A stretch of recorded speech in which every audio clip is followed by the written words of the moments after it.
Falaka falaka, Rudia nini? Kwa nini hautaki kufanya suluhu na nduguyo?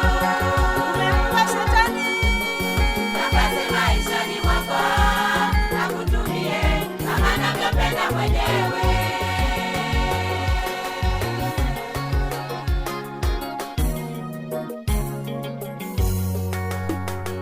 Uamuzi wako wa kuchukia rafiki yako, Mungu hapendezwi nao.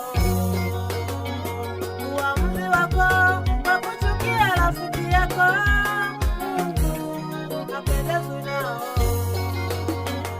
Anasema tafuteni kwa bidii kuwa na amani na watu wote, na huo utakatifu ndio mlango wa kwenda mbinguni.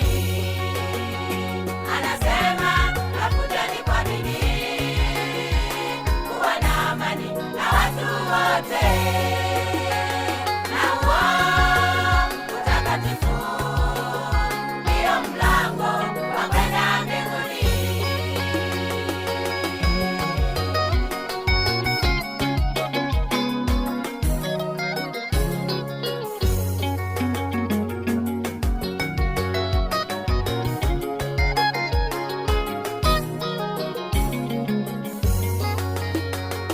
Amri kuu ndiyo hii alituachia, mpende jirani yako kama nafsi yako. Amri kuu